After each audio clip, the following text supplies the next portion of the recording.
You're looking at a pool that turns green every summer, no matter how much chlorine you pour into it. Test it, shock it, brush it, run the pump for hours, and a few hot days later, the haze comes creeping back like the water is fighting you. There is an older way to win this fight. The average chlorine pool burns through somewhere between $500 and $1,000 in chemicals every single year. Chlorine, shock, stabilizer, algaecide, clarifier, phosphate remover, bottle after bottle, season after season. What if a bed of gravel, a few plants, and the right bacteria could do most of that same work? No weekly shock routine, no endless clarifier bottles. And no, this is not a muddy survival pond. Here is the strange part. None of this is secret science. Constructed wetlands have cleaned city wastewater for decades.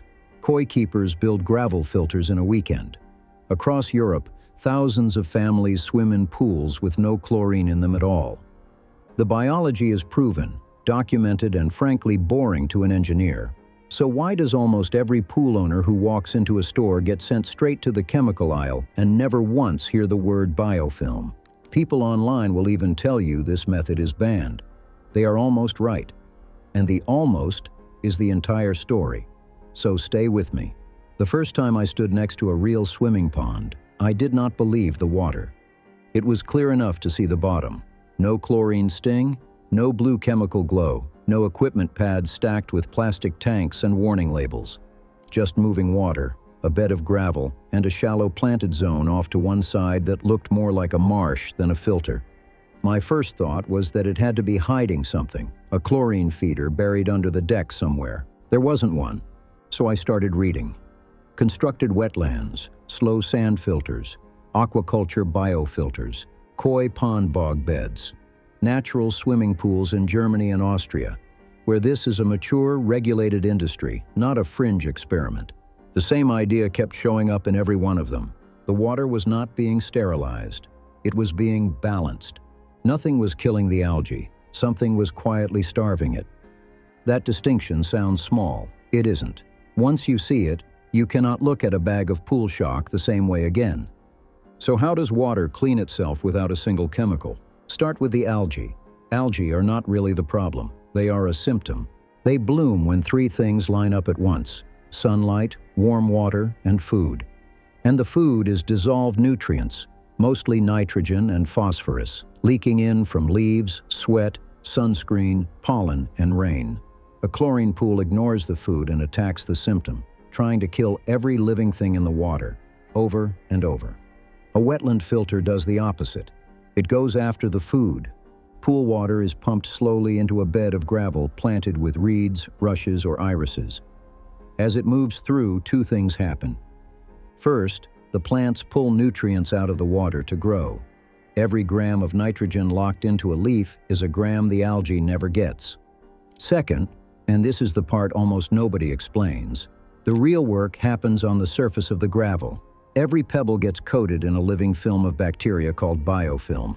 A single bucket of gravel holds an enormous amount of hidden surface area, and biofilm colonizes all of it. Those bacteria run the nitrogen cycle, converting the ammonia and nitrogen compounds that feed algae into harmless gas that simply leaves the water. The plants you can see are doing maybe 20% of the cleaning. The bacteria you cannot see are doing the other 80%. That is the whole secret. A chlorine pool stays clear by killing biology. A natural pool stays clear by managing it. If this sounds like a backyard theory, it isn't. The same principle runs through some of the most established water systems on the planet. Constructed wetlands are engineered marshes built to clean wastewater and stormwater. Cheap to run, stable for years, almost no machinery. Published treatment figures put nitrogen removal around 30 to 50% and phosphorus removal around 40 to 60% in these systems, not from chemicals, from biology and contact time. The same trick shows up everywhere once you look. Slow sand filters have cleaned municipal drinking water for nearly 2 centuries, using a thin biological layer on top of the sand. Fish farms can't pour chemicals into water full of fish, so they run on bacterial biofilters instead. And koi keepers will tell you the secret to clear water is a gravel bog filter, not a chemical shelf. Natural swimming pools take that same engineering and size it for people. One area for swimming and a separate planted graveled regeneration zone, often about the same size, that does the cleaning. Water circulates between the two, and the biology never gets a day off. None of this is exotic. It is just water engineering the pool aisle was never built to sell you. So back to the big question. If this works, and it is this well documented, why doesn't your pool store mention it? The honest answer is not a villain in a boardroom. It is two things: money and law. Start with money. A chlorine pool is a subscription you cannot cancel. Chlorine, shock, stabilizer, algicide, clarifier, phosphate remover, filter cleaner, test strips, replacement cartridges. Every cloudy week is another trip to the store, and a typical pool runs $500 to over $1,000 a year in chemicals alone. A balanced biofilter is the opposite of that. Once it matures, it gets more stable, not less. And stable water does not sell bottles. Now the part people mistake for a ban. In most of the United States, you legally cannot run a public natural pool. Health codes, the CDC's Model Aquatic Health Code, and the state rules built on it, require a minimum chlorine or bromine level in any public swimming water, often 1 to 3 parts per million, tested every few hours. The reason is real.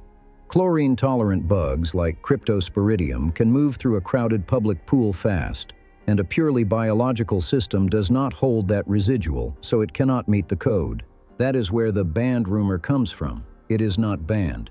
But the law effectively keeps it out of public pools, and that locks the knowledge inside two places: high-end private builders charging tens of thousands of dollars, and an entire European industry most American pool owners have never heard of. The middle path, biological water for an ordinary backyard, is just the part nobody is paid to teach you. Now, if you already own a chlorine pool and you are thinking this is only for people building something new from scratch, stay with me. You do not have to demolish your pool, turn your yard into a swamp, or hire a designer with a 5-figure invoice just to understand the principle. The idea can be tested as a separate loop beside the pool you already have. The swimming area stays where it is, and a small regeneration zone does the cleaning next to it.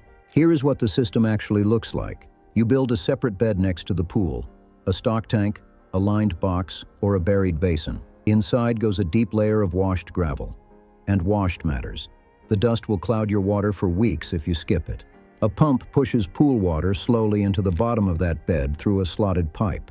The water rises up through the gravel and spills back into the pool over a shallow lip. That upward path is the whole point. Pond builders call it an upflow design because water forced up through the gravel touches all of it. Let it run across the top instead, and it takes the path of least resistance, slipping past most of the bacteria.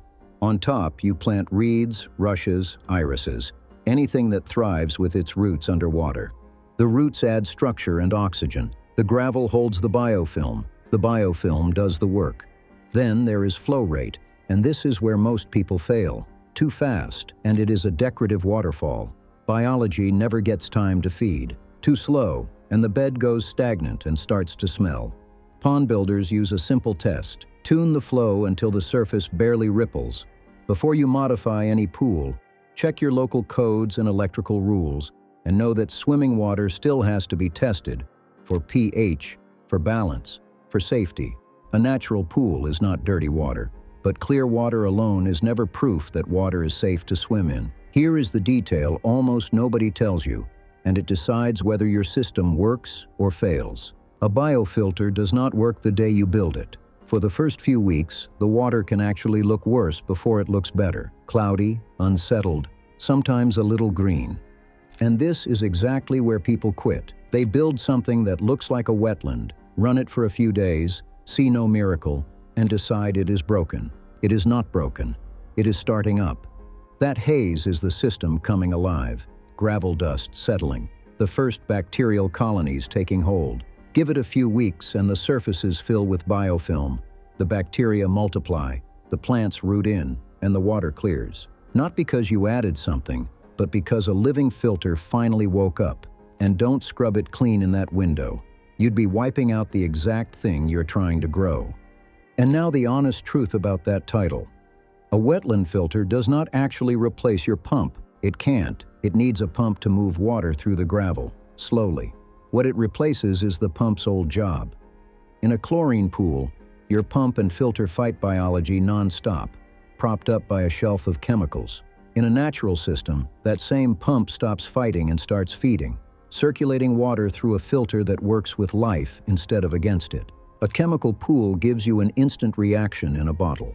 A biological pool builds a living system over time. That patience is not the weakness of the method, it is the entire point of it. Once this clicks, your pool stops looking like a chemical tank you are barely keeping under control. It starts looking like a small body of water that can take care of itself if you build the right conditions.